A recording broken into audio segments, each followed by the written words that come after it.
Imagina pertenecer a una de las pandillas de motociclistas más temidas del mundo, pero aún así tener que mirar por encima del hombro.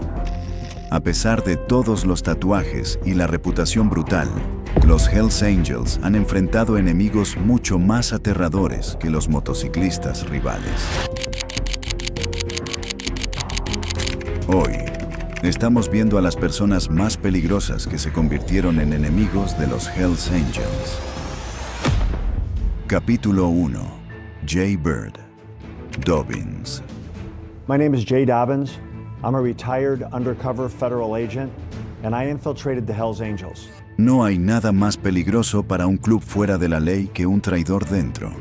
A principios de la década de 2000, ese traidor era un agente encubierto de la ATF llamado Jay Bird Dobbins.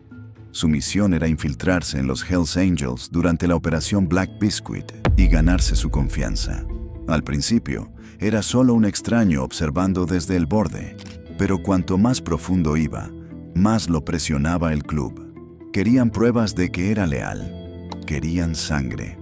La prueba llegó cuando los Angels le dijeron a Dobbins que matara a un rival del Mongols Motorcycle Club. Era el momento que decidiría si sería visto como uno de ellos o expulsado como un fraude. Dobbins recurrió a su equipo. Juntos, organizaron un asesinato tan convincente que engañó a los Angels. Un hombre vestido con los colores de los Mongols fue cubierto con sangre animal y carne picada. Se tomaron fotos de su cuerpo en una tumba poco profunda. Un chaleco ensangrentado fue enviado desde México, como si el asesinato se hubiera llevado a cabo al otro lado de la frontera. Los Angels creyeron cada palabra. A sus ojos, ahora era un hombre que había matado por el club. Las puertas que siempre habían estado cerradas se abrieron para él. Reuniones, secretos, planes. Estaba adentro. Lo que los Angels no sabían era que cada detalle se estaba transmitiendo de vuelta a la ATF. El asesinato escenificado fue más que teatro. Fue una llave que desbloqueó acusaciones. Las pruebas fluyeron de Dobbins a los agentes federales. Drogas, armas, violencia, extorsión. La operación creció hasta que los fiscales tuvieron suficiente para derribar a docenas de miembros. Por un momento, los Angels no solo estaban expuestos, eran vulnerables, pero el éxito tuvo un costo. Cuando su cobertura finalmente se rompió, Dobbins ya no era el hermano de confianza, era el traidor. El club vio traición. Para ellos, era peor que una pandilla rival. Era veneno desde adentro. Dobbins no se fue limpio. Su familia fue amenazada. Su casa fue incendiada con bombas. Jay Bird Dobbins demostró que el enemigo más peligroso de los Hells Angels era el hombre sentado en su mesa. El hombre que los engañó. Y al final, la historia de su infiltración no solo trataba sobre lo que les costó a los Angels. Se trataba de lo que le costó a él y a su familia. Capítulo 2. Officer David Miller. Los Hells Angels han enfrentado rivales durante décadas, pero a veces sus enemigos más peligrosos provienen de hombres con placa. En Colorado, una cámara corporal reveló hasta dónde podía llegar ese peligro. El oficial, David Miller, del Departamento de Policía de La Salle, detuvo a Anthony Mills, un miembro de los Hells Angels, por exceso de velocidad. Debería haber terminado con una multa. En cambio, se convirtió en algo mucho más oscuro. Miller les dijo a sus compañeros oficiales que apagaran sus cámaras antes de que intercambiaran historias sobre encuentros violentos con los Hells Angels. Pero Miller olvidó un detalle importante. Su propia cámara corporal seguía funcionando. Lo que capturó no fue una parada de rutina. Fue evidencia de una amenaza. Si este tipo hace algo que no me gusta, bromeó Miller, le dispararé. Necesito unas vacaciones pagadas. Las palabras se enmarcaron como humor. Pero para Anthony Mills, llevaban el peso de la vida y la muerte. Por lo tanto, Mills luchó a través de los tribunales. En 2022, presentó una demanda contra 5 agencias policiales de Colorado, acusando a Miller y otros de mala conducta. El caso se prolongó durante 2 años, pero para 2024 la agencia llegó a un acuerdo. Le pagaron a Mills $25,000 y emitieron una disculpa pública. Miller renunció a la fuerza. La renuncia no fue solo una admisión de una carrera que terminó en desgracia. Fue la prueba de que las palabras dichas con descuido pueden tener consecuencias duraderas. Porque la amenaza vino de un oficial de policía, no de un motociclista rival. Les recordó que el poder en un uniforme podía ser aún más peligroso que una pandilla rival con un parche. Capítulo 3. Hunter S. Thompson. A veces las palabras cortan más profundo que las cuchillas. En la década de 1960, un joven periodista llamado Hunter S. Thompson entró en el mundo de los Hells Angels. No era un motociclista, no era parte de la hermandad. Era un escritor que quería entender al club y contar su historia al mundo exterior. Al principio, los Angels lo recibieron. Lo trataron como un extraño curioso que podía beber con ellos y montar a su lado. Porque mostró respeto y no los juzgó, le permitieron acercarse. Durante meses, vivió su vida. Se unió a sus recorridos, compartió sus fiestas y observó su caos de cerca. Pero Thompson no solo estaba observando, estaba tomando notas. Los Angels aún no se daban cuenta de lo que eso significaba. Thompson no estaba allí para glorificarlos. Estaba construyendo un registro de su violencia, su crimen y su crueldad. Escuchó mientras se jactaban de las peleas. Vio cómo trataban a las mujeres. Debido a eso, la relación se agrió.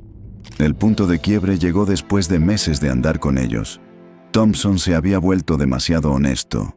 Habló abiertamente sobre el abuso que había visto, especialmente contra las mujeres. Se negó a hacer la vista gorda. Ese acto de desafío selló su destino. Una noche, los Angels se volvieron contra él.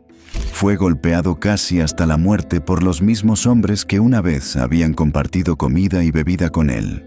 Ciano, mensaje era simple. Las palabras podían matarte. Por lo tanto, cuando Thompson publicó su libro, Hells Angels, The Strange and Terrible Saga of the Outlaw Motorcycle Gangs, en 1966, los Angels lo vieron como una traición final. El libro fue una sensación. Mostró a los lectores la brutalidad cruda del club. Despojó el mito y reveló la violencia debajo del cuero y los parches. Había tomado sus secretos y los había convertido en un espectáculo público. Y para los Angels, el precio de la traición era sangre. A sus ojos, Thompson ya no era un escritor.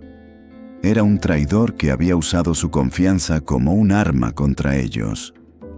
A veces el enemigo más peligroso es el que se sienta en silencio, escucha y luego le cuenta al mundo lo que ha visto.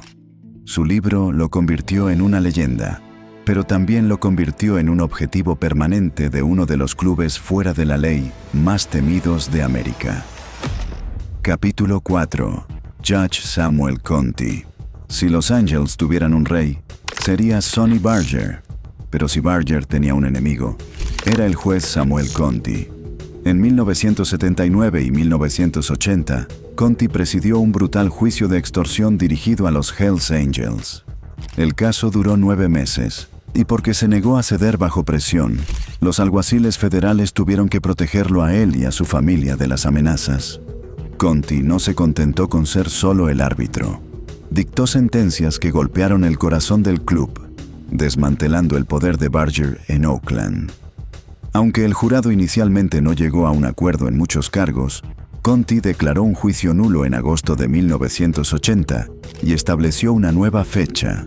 Las apuestas no podrían haber sido más altas. Si los Angels escapaban de la responsabilidad, su violencia se extendería sin control. Porque Conti no tomó atajos, los Angels lo vieron como más que un juez. Para los Hells Angels, era un enemigo que imponía orden, pero el poder de sus fallos lo convirtió en un objetivo. Fue apodado Hanging Sam por los críticos por sus duras sentencias, especialmente hacia el crimen violento. Se ganó una reputación por ser inquebrantable y por ser un hombre que miraría fijamente a un club construido sobre intimidación. Por lo tanto, cuando los Angels planearon represalias, sabían que sería costoso, pero el precio era su determinación. Los juicios desde su estrado debilitaron su estructura y enviaron un mensaje: nadie es intocable. Para Barger, para los Angels, Conti representaba el límite del poder. Su rival en túnicas, no en cuero, que usaba sentencias como su arma. Al final, el enfrentamiento entre Barger y Conti se hizo legendario en la tradición fuera de la ley. No fue solo una lucha por el dominio legal, fue una lucha sobre si el club mismo respondería ante la ley. El juez Conti demostró que incluso un rey de los motociclistas podía ser obligado a doblarse ante el estrado. Capítulo 5. Anthony Tate. Anthony Tate no era solo un portador de parche en los Hells Angels. Se convirtió en una de sus mayores amenazas. En 1984, se ofreció como voluntario para convertirse en un informante pagado del FBI, mientras todavía tenía un parche completo en los Hells Angels. La doble vida le dio acceso que pocos extraños jamás vieron, porque confiaban en él. Entró en salas de liderazgo usando un micrófono oculto. Grabó reuniones, tratos de drogas, planes explosivos y planificación de violencia. Las cintas que suministró ayudaron a derribar a los principales Angels. Su trabajo fue crítico en el caso federal contra Sonny Barger, ya que la evidencia de sus grabaciones respaldó la condena de Barger por conspiración para cometer asesinato. La infiltración de Tate alimentó la operación más amplia, Operación Cacus, que llevó a redadas masivas en múltiples estados. En noviembre de 1987, estas redadas resultaron en 38 arrestos de capítulos de Hells Angels en Alaska y más allá. Pero la traición tiene un precio. Los Angels odian a los traidores más que a los rivales. Una vez que se expuso su papel, su vida cambió para siempre. No podía regresar al redil. Se había convertido en el enemigo interno. El club nunca olvidaría. La brillantez de Tate no radicaba en la violencia, sino en el silencio. El legado de Anthony Tate no está solo en las acusaciones que ayudó a desencadenar, sino en la paranoia que plantó profundamente dentro de los Hells Angels. Porque un hombre se atrevió a grabar, muchos cayeron. Capítulo 6. Sergeant Detective Guy Ouellet. En la década de 2000, los Hells Angels tenían el control de las calles de Montreal, pero un hombre se enfrentó a ellos. El sargento detective Guy Ouellet de la Policía Provincial de Quebec pasó décadas construyendo una red de vigilancia, escuchas telefónicas y motociclistas volteados. No tenía ilusiones. Los Angels eran poderosos, pero creía que el conocimiento podía quebrarlos. Porque estudió su estructura, sabía cómo operaban. Ouellet se convirtió en parte del equipo táctico Carcajou en 1995 durante la Guerra de Motociclistas de Quebec. Rastreó alianzas, observó quién estaba subiendo, quién estaba cayendo y quién podía ser volteado. Impulsó redadas que destrozaron redes de drogas, volteó a informantes internos, entregó evidencia del funcionamiento interno del mundo de los Angels. Su profundidad de conocimiento era legendaria. Dentro de la SECU, era considerado una enciclopedia andante de la política de motociclistas. Hizo más que policía. Se convirtió en testigo de la corona en múltiples juicios. Su testimonio envió a motociclistas notorios, incluido Maurice Mom Boucher, tras las rejas. En documentos internos presentados en un juicio de 2002, se reveló que en 1999, los Hells Angels celebraron una reunión específicamente para trazar formas de desacreditarlo. Se dieron cuenta de que la evidencia de Ouellet amenazaba su supervivencia misma, porque se negó a retroceder. El club lo vigiló, pero las fuerzas del orden se apoyaron en él. Su mente estratégica les permitió mover piezas en el tablero del crimen motociclista que otros no podían ver. Por lo tanto, la lucha de Ouellet no se trataba solo de arrestar miembros. Se trataba de desmantelar el mito de invulnerabilidad que los Angels mantenían sobre Quebec. Capítulo 7. Joseph Bonavolonta. Un hombre se interpuso entre los Hells Angels y su riqueza. Ese hombre era Joseph Bonavolonta, un agente de crímenes financieros del FBI cuyo objetivo no era la violencia, eran los dólares. No perseguía armas o drogas, seguía rastros de papel. Rastreó empresas fantasma, cuentas offshore y transferencias bancarias. Descubrió esquemas de lavado de dinero vinculados a capítulos de Angels en New Jersey y más allá, porque el club dependía del efectivo para alimentar su poder. Atacar las finanzas golpeaba su fundación. Bajo el liderazgo de Bonavolonta, el escuadrón de fraude de valores corporativos de la división de Newark trajo casos importantes como Nevin Shapir, un esquema Ponzi de $1.000 millones vinculado a un patrocinador del fútbol de la Universidad de Miami, y Wise Guy Tickets, un caso de intrusión informática dirigido a los sistemas de Ticketmaster. También supervisó Louis Berger Group, una declaración corporativa de $65 millones que involucraba contratos de reconstrucción en el extranjero. Esos casos de alto perfil mostraron su alcance, pero también dirigió sus métodos hacia adentro, rastreando el dinero que se movía a través de los frentes fantasma de los Angels. A medida que la evidencia crecía, ayudó a ahogar la capacidad del club para mover efectivo libremente. Siguieron condenas, los bancos congelaron cuentas y los flujos de ingresos se estancaron. Los Angels vieron que la violencia podía ser combatida, pero las finanzas eran una guerra diferente. Por lo tanto, Bonavolonta se convirtió en uno de sus enemigos más mortales. No necesitaba sacar un arma. Usó libros contables, citaciones y contabilidad forense para desmantelar operaciones. Capítulo 8. Ali Osman. Wir sind hier, wir bleiben hier und egal was passiert, egal wer schießt und bombt und macht und tut. Yildiray Caimás, también conocido por el alias Ali Osman, afirmó públicamente una vez que el rival Hells Angels MC en Duisburg pronto dejaría de existir. Una amenaza audaz del líder de Satudara Duisburg MC. Él y su secretario, Baris Tepe, estaban profundamente involucrados en el tráfico. Entre mayo de 2012 y abril de 2013, orquestaron la importación de unos 21 kilogramos de marihuana y hasta 2 kilogramos de cocaína. Pero las ambiciones de Caimás no estaban satisfechas con drogas. Él y Tepe supuestamente adquirieron armas de grado militar en los Países Bajos, incluido un rifle AK-74 con 2 cargadores y un alijo de 1.130 rondas de munición. Para Caimás, esto era un juego de poder. Estaría listo para la guerra, no solo para el comercio. En agosto de 2013, bajo sus órdenes, se arrojó una granada de mano a la sede del club de los Hells Angels en Duisburg-Rheinhausen. Y como para enviar un mensaje, otro miembro del Lausanne-Dotzern Club, equipado con una metralleta, abrió fuego en un restaurante administrado por los Hells Angels. La explosión pública, el tiroteo, la amenaza, todo calculado para romper el control de los Hells Angels sobre el área.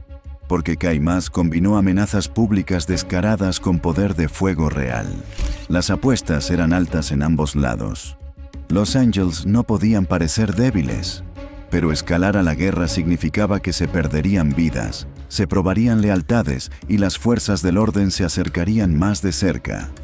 En última instancia, las fuerzas del orden actuaron. Durante las investigaciones, las autoridades descubrieron que Caimás había sido arrestado en abril de 2013. Registraron su propiedad y encontraron un rifle de asalto cargado. Más tarde cooperó con los fiscales bajo una regla de testigos, revelando los nombres de compañeros miembros y proporcionando testimonio en el tribunal. El tribunal en Duisburg lo condenó, sentenciándolo a 6 años y medio de prisión por una serie de delitos, incluido tráfico de armas, tráfico de drogas y ataques orquestados. Pero su sentencia llegó solo después de que hizo un trato, y aún entonces, la memoria de esa granada, ese tiroteo y el voto público contra los Angels nunca se desvanecería. Al final, la estrategia de Caimás fue audaz. Provoca a tu enemigo para que reaccione de forma exagerada. Luego sobrevive mediante cooperación, pero apostó con vidas, territorio y legado. Los Hells Angels no olvidaron el desafío, y el vecindario nunca olvidaría las explosiones y las balas. En ese conflicto, se convirtió en uno de los adversarios No Angel más peligrosos en su historia. Capítulo 9. Noel Harder. Harder creció en Saskatoon bajo trauma y violencia. Su padrastro una vez le disparó a su perro frente a él cuando tenía solo 4 años. Más tarde, después de que su hermano mayor Donnie murió al tragar una bolsa rota de cocaína, Noel entró en el negocio de las drogas él mismo, ascendiendo rápidamente a través del submundo de Saskatchewan. Se convirtió en uno de los distribuidores más prominentes de la provincia, estrechamente conectado con el Fallen Saints Motorcycle Club, un equipo de apoyo de los Hells Angels. A principios de la década de 2010, Harder usaba con orgullo la chaqueta de los Fallen Saints. Se confiaba en él en reuniones, en negocios y en círculos de motociclistas. Lo que nadie sabía era que la policía ya lo había atrapado con un alijo de armas en su auto y le habían dado una opción: enfrentar la prisión o trabajar para ellos. Harder aceptó cooperar. Durante meses, vivió una doble vida. Externamente, era un Fallen Saint Senior. En secreto, estaba grabando reuniones, recopilando evidencia y entregando inteligencia que paralizaría la red de los Angels. En enero de 2015, la policía lanzó el proyecto Forseti, una ola de redadas en todo el oeste de Canadá que incautó cientos de armas y más de $8 millones en drogas. Más de 20 hombres, Angels y Fallen Saints, por igual, fueron capturados.